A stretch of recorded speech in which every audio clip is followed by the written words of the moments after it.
Les chefs d'État de l'AES tenir nañ ko tenir nañ ko Clédor foofu si Niamey. On a vu vraiment le discours du capitaine Ibrahima Traoré nga xam ne moom mun na discours boo xam ne bàyyiwul dara ñi nga xam ne moo nekk les chefs d'État yi nga xam ne ñoo féetoo foofu si CEDEAO moom dafa jàpp ne carrément c'est des valets de la France ñoo xam ne dañoo bëgg rek maintenir le pays si benn sous-développement. Il a même fustigé li nga xam ne moo nekk la démocratie bi nga xam ne bëgg nañ ko imposer les peuples d'Afrique. En entendant ce discours, Clédor, lan la lay inspiré et aussi bu ñuy lire aussi entre les lignes quand il dit que am na sax ñenn ñoo xam ne si ay chefs d'État yooyu ñëwoon nañ pour convaincre. Il a parlé de chef d'État. Oui, il a parlé de chef d'État. ñëwoon nañ pour convaincre leen pour ñu regagner waat li nga xam ne moo nekk CEDEAO mais ñoom dégg neen lu leen doon Clédor. Qu'est-ce que ça vous inspire, surtout si on lit vraiment entre les lignes? Wow, ça veut dire que la rupture elle est consommée. Oui. Entre d'abord la France et ces États-là. Oui. Mais entre la CEDEAO. Oui. bi nga xam ne dafa am benn attitude belliqueuse. À l'encontre de ces États-là. Parce que Mali bi mu amee problème dañ ko menacé. Sanctionné ko. Niger ba mu amee problème dañ ko menacé. Oui. Sanctionné ko. te est-ce que xam nga Niger dañu naroon a guerre. Ça allait être la guerre de l'uranium. France dafa ñu naroon pousser ñu guerre parce que Nigeria. Oui. C'est pas un État français moom amul benn intérêt di am conflit ak Niger bi nga xam ne ils ont un cours d'eau même en commun. Ils ont des conventions entre eux, une frontière commune. amul benn intérêt mais ambassadeur bi ñu ko dàqee foofu dafa bañoon dem. Tu te souviens? Oui, mais mënut dem. ñu couper ko courant encercler ko embargo mettre ko en quarantaine presque en quarantaine je veux dire en isolement. ba mu mujj dem par force population yi génn ni day dem mais un pays pauvre comme le Niger yow ñu dàq la nga ni doo ñibbi. mais pour quelle raison lan moo fa am ba doo ñibbi ba doo dem. Donc ils sont sortis par la petite porte. La France veut régler ses comptes par le truchement de la CEDEAO. Loolu nag je crois que CEDEAO dañ ko war a réformer. Même le président Bassirou Diomaye Faye wax na ci loolu il a parlé de réforme de la CEDEAO pour mu identifier si li nga xam ne moo nekk besoin des peuples. Il a tout dit. Oui. Pour qu'on ait une CEDEAO des peuples. Oui. Mais loolu mënut a nekk tant que Ouattara est là. Mënut a nekk tant que Talon est là. Oui. mënut a nekk tant que Paul Biya est là et les autres qui sont là pour la France. ñooñu il faut que au sein de ces pays-là. qu'il y ait les mêmes alternances qu'il y a eu au Sénégal, au Mali et dans les pays de l'AES. Pour que nous ayons vraiment une... Moi, je sais que si ces autres pays-là font leur révolution, nous devons un chef d'État, France, mais pour que Mali, Niger et Tchad dellu aussi dans le giron de la CEDEAO, parce que ils n'ont même pas de littoral. Ils ont besoin d'être approvisionnés. Donc ça va leur poser beaucoup plus de problèmes que de solutions. Mais nous, nangu nañu dem ak seen ngor ak seen fierté nationale ak seen souveraineté. Gis nga Guinée-Conakry. France daf ko doon étouffer économiquement, mais Sékou Touré a tenu le coup durant toute sa gouvernance. Donc ñoom ils sont prêts aussi à consentir les mêmes sacrifices. Et ils ont d'autres choix de partenariat. Oui.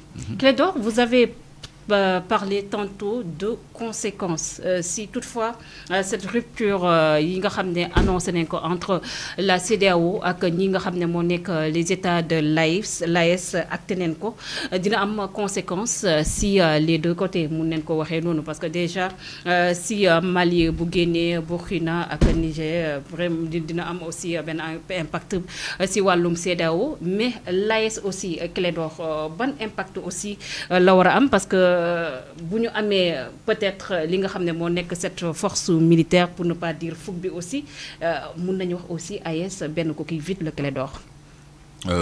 AES c'est un cadre en construction. Parce que ñoom ñu ngi wax ci seen monnaie. ñu ngi wax ci seen coopération en matière de sécurité parce que gis ngeen ñetti tëgg yooyu yëpp. dafa am problème mu terrorisme transfrontalier. ñu ngi boole seen doole. pour nekk benn. Oui. Et c'est des régimes militaires. Donc c'est vrai lu difficile la parce que duñu pays membre de la CEDEAO. Oui. Léegi le fait que ñu acté officiellement. Oui. seen divorce avec la CEDEAO ci sommet bi. Oui. les exclut de façon formelle de la CEDEAO. Les conséquences loolu nag. day metti parce que camion bu jógee Mali. di dugg Sénégal te ñun état CEDEAO yi ñuy laaj assurance CEDEAO. je sais pas comment on va gérer ça. Parce que aucun camionneur malien mënatul am assurance CEDEAO. Surtout le Mali Clédor. Voilà léegi day nekk une affaire bilatérale entre le Sénégal et le Mali. Léegi il faut ñu am. Le Mali va traiter avec les États et non avec la CEDEAO. Donc camion Mali bu bëgg a dugg Sénégal. sunu douane ak sunu police danañ ko nangul nu mu tuddati assurance bu dëkkam. Parce que du pays membre de la CEDEAO. Donc loolu ay réglages ci wàllu coopération la. entre nu mu tuddati El Malick Ndiaye et le ministre des Transports malien. Donc coopération bilatérale lay doon. Oui. Et non affaire u CEDEAO. Donc seen carte d'identité CEDEAO. ak seen passeport CEDEAO dañ koy sànni fële parce que bokkatuñu CEDEAO. léegi ñu defar seen passeport bopp ak seen passeport seen carte d'identité bopp. comme ni Sénégal amee woon passeport boppam avant bu CEDEAO bi di ñëw ñoom bu ñu ñëw frontière léegi du ñu présenté ci CEDEAO parce que bokkuñu ci état CEDEAO. seen carte d'identité dëkk ak seen passeport dëkk la ñuy présenté. yooyu mooy changement yi am sur le plan administratif. léegi facilitation yi amoon dans le traité de libre circulation des personnes et des biens. day am tuuti impact. parce que am na yoo xam ne ci diggante pays membre de la CEDEAO dañ ko allégé woon mais boo bokkatul ci cadre bi dañ lay présenter doo mën a am régime boobu. donc yooyu mooy ay changements yi nga xam ne day am mais loolu mënul tere Mali utiliser le port de Dakar su fekkee ni il s'est entendu avec les autorités de Dakar mënu ko tere mu utiliser le port d'Abidjan. Comment ça? Parce que c'est la coopération bilatérale. La CEDEAO n'est pas un État mais c'est un cadre fédéral. C'est un cadre fédéral. Oui. léegi su fekkee ni président Bassirou Diomaye Faye Ousmane Sonko nangu nañu ni Dakar di continuer di approvisionner Mali en marchandises, SAR di continuer di approvisionner Mali en carburant. Mais cette coopération bilatérale, je dis bien bilatérale, va continuer. Maintenant sur le plan multilatéral avec la CEDEAO kooku beneen affaire la. Donc ils vont traiter avec les États et non avec le cadre qu'est la CEDEAO. CEDEAO ñoom la ñu amal problème mais je crois que Assimi Koïta amul benn problème ak Bassirou Diomaye Faye wala Ousmane Sonko wala Sénégalais yi ci boppam. mais Macky Sall mi fi nekkoon. ak Ouattara mi fi nekk. ñooñu ñoo doon doxal bëgg-bëggu France même bu Françoise Paradis kooku français yi fàtte nañ ko sax léegi c'est elle qui avait dit ça. Donc il faut qu'on se fasse respecter. Africains yi il faut que ñu gëm suñu bopp. voilà tubaab bi ay nit lañu rek état lañu yor ñu yor état. dañuy ëpp doole économiquement parce que suñu ay ressources suñu ay richesses la ñuy jël suñu ay main d'œuvre yu gën a qualifié ñu ngi ci diaspora bi est-ce que xam nga loolu. Sénégal yi gën a xarañ ñu ngi bitim réew. donc ñoom ils se servent du monde pour leur position. loolu rek la ñuy ëppale mais sinon état la ñu yor état comme ñoom. mais finalement Clédor l'AES de l'autre côté le CEDEAO aussi beneen boor bi ñu jàppoon ne carrément c'est la France qui essayait de les séparer mun naa ne avec ce divorce le grand perdant moo nekk les peuples africains Clédor.